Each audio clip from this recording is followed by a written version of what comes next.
Hey everyone, oftentimes people are asking me how long do I need to do yoga for because I don't have time to commit to an hour and a half session. What I tell them is, and most people hopefully are exercising, hopefully every day, you just need 10 minutes. And I'm going to show you my little routine that I do. I just worked out this morning. I was at the gym. I took 10 minutes at the end of my workout just to stretch out my hips, my hamstrings, my hip flexors, my quadriceps, a little core work too. But this is something you can do. Then I stood on my head. This is something that you can do at the end of your workout. It doesn't take a long amount of time if you're just done with playing tennis or golf or working out. Do this.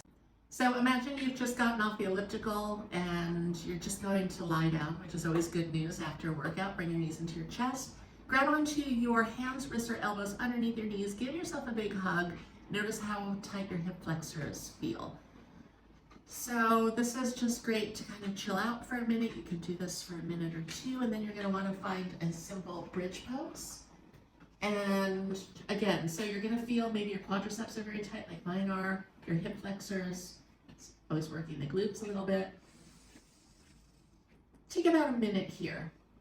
From here, we're going to pull the right knee into the chest, extend the left leg down, make sure that your toes are pointed towards the sky and everything's straight. And you're going to do a simple low back release. So a lot of times you'll see people are hooking their foot over their leg. Don't do that. Just keep it on the outside.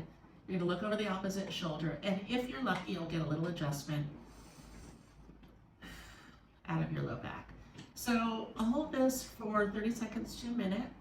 Then bring the knee back into the chest. Release, switch sides. Give your low back some space. This is really good to open the low backs. So if you've been out walking or shopping all day, this is also really good to do. And then bring the knee back into the chest. We're going to go into an upside down pigeon pose that stretches the hips. So many of us have tight hips, especially if you're sporty, chances are your hips are tight. Or if you're sitting at a desk for extended amounts of time, your hip flexors are going to be super tight, your hips are going to be tight, and that can throw everything off. So we're going to just gently roll back and forth. And again, a lot of times you're going to see people doing this. Don't do that. Do this. This gives you more control, and go to the edge of the stretch. Try and feel maximum sensation. Slowly roll back and forth in your low back. This is merely a distraction technique to help you get a little bit deeper into the stretch, and then you're going to want to switch sides. You're also going to notice that one hip is always tighter than the other, so spend twice as much time on the tight side. And this is a very important pose to do every single day. From here, if you have an inversion practice, you can bring your knees into your chest, and you can throw your legs over your head. You can support your low back. This stretches the hamstrings. You can go into an inversion.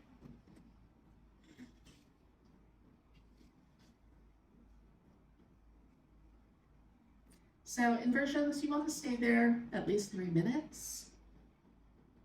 And then when you roll out, you want to stabilize the muscles of the back, so spend about 90 seconds here. And then go into fish pose, sliding the hands under the glutes, pressing into the elbows, lifting the heart center. Take some really deep breaths here. Remember, back bends are anti-aging and mood elevating, so the more the better.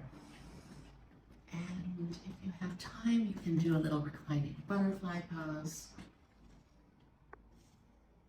And that's it. And if you do that once or twice a day, it'd be a game changer for your body, your mind, and your spirit, and your hips and everything else. Namaste.